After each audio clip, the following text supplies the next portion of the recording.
DSC preparation కి మిగిలిన తక్కువ సమయాన్ని డిఎస్సి 2024 యాప్ లేదా DSC2024.com తో జాబ్ ని సాధించండి.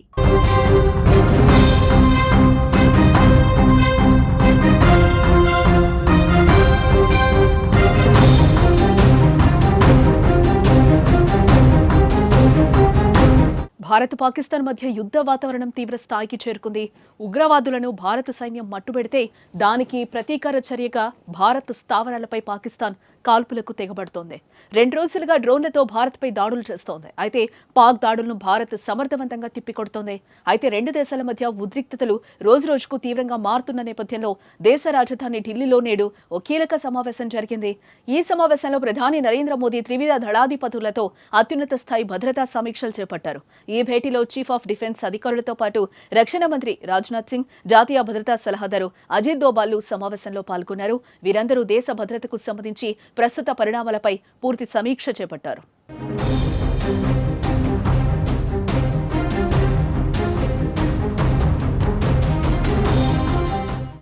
ఈ సమావేశంలో ముఖ్యంగా పాక్ రెచ్చగొట్టే దాడులు, కాల్పుల విరమణ ఒప్పందం ఉల్లంఘనలు, డ్రోన్ దాడుల విషయాలు చర్చలు ప్రధానంగా కొనసాగాయి. ఈ నేపథ్యంలో భవిష్యత్తులో భారత్పై జరిగే ఏదైనా ఉగ్రదాడిని యుద్ధ చర్యగా పరిగణించనున్నట్టు కేంద్ర ప్రభుత్వం గట్టి సంకేతాలు ఇచ్చింది.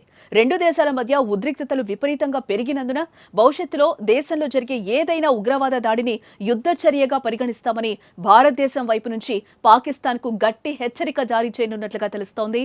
భవిష్యత్తులో జరిగే ఏదైనా ఉగ్రవాద చర్యను భారతదేశానికి వ్యతిరేకంగా యుద్ధ చర్యగా పరిగణించాలని, అందుకనుగుణంగా ప్రతిస్పందించాలని భారత ప్రభుత్వం నిర్ణయించినట్లు సమాచారం. అలాగే పాకిస్తాన్లోకి చొరబడి వెంటాడి మరీ విధ్వంసకారులను మట్టుబెట్టాలని, ఉగ్రవాద చర్యలను సరైన రీతిలోనే ఎదుర్కోవాలని నిర్ణయించుకున్నట్లుగా తెలుస్తోంది.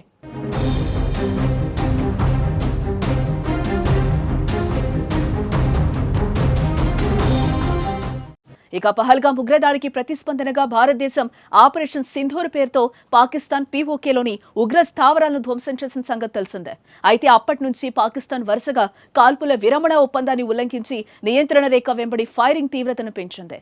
అలాగే భారత్లోని సరిహద్దు రాష్ట్రాలపై డ్రోన్లు, మిసైల్స్ దాడులతో తెగపడుతోంది. అయితే ఈ దాడులను భారత దళాలు సమర్థవంతంగా తిప్పికొడుతున్నాయి.